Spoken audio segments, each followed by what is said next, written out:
আসসালামু আলাইকুম, welcome guys. তো আজকে আমার স্যার ডালাই হইতেছে। আপনাদের দোয়ায় অবশ্যই আপনারা আমাকে সাপোর্ট করবেন এবং আমার পেজটা যারা ফলো করেন ফলো করে রাখবেন।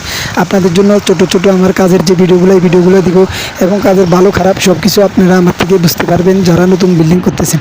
সো এই যে দেখেন আমার ছাদের মিক্সার মেশিনের ডালাইয়ের কাজ করতেছি। তো আজকে 27 রমজানে আমরা ডালাইটা দিতেছি। তো এখানে মাঝি ফেতে আমাদের খুব কষ্ট হয়ে গেছে, আরও 5 দিন আগে আমাদের ডালাইটা হতো।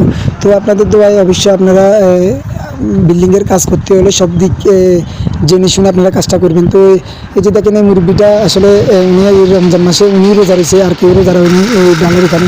তো এই যে দেখেন আমাদের মিক্সার মেশিন ডালা হইতেছে, আমাদের ঘরে নিয়ে উনি গোলা নিয়ে ব্যস্ত, আমি অনেকগুলো লোকের ডালে পালাইতেছে। তো এই জন্য সর্বপ্রথম কাজ আমার বার কাকা এই যে দেখেন উনি বিরিয়ানি নিয়ে ব্যস্ত। জানি না এই বিরিয়ানিতে আজকে কী হবে। আমার কাকা খুবই ব্যস্ত, হরানি গেছে রোজা থাকি বিরিয়ানি লাই। তো আমি এত বললাম কেউ কাকা না বউর গেছেন গেলে বিরিয়ানি কফেল গেছেন আর কই দূর ওটা তুই ইয়া করছ। তো আসলে কাকা এগুলোকে সাঁতারি করতে খুবই ভালো লাগে, আমাকে ওনারা খুবই আদর করে। তো আশা করি সবার মন জয় করে থাকতে পারলে এটাই মানুষ। তো এই যে দেখেন দুইটা ডেকে রেনতেছে, আমার সাথে কাকা আছে। তো এই যে দেখেন আমাদের কোনার যে টাল, তো এই যে আমার ছাদটা আমি দেখা দিচ্ছি আপনাদেরকে। তো অবশ্যই আপনারা আমার জন্য দোয়া করবেন, আমি যেন মানুষদেরকে সুন্দর সুন্দর কাজ উপহার দিতে পারি এবং যে এক কথায় আমি যে কাজটা নিই ওই কাজগুলো যেন সুন্দরভাবে আমি মালিকদেরকে বুঝে দিতে পারি। তো এই যে দেখেন আমাদের ছাদের ডালার মেশিন। তো আমাদের মাঝের লোকটা খুবই ভালো, ওনাকে বলছি ভালো করে মিস্ত্রি দিতে।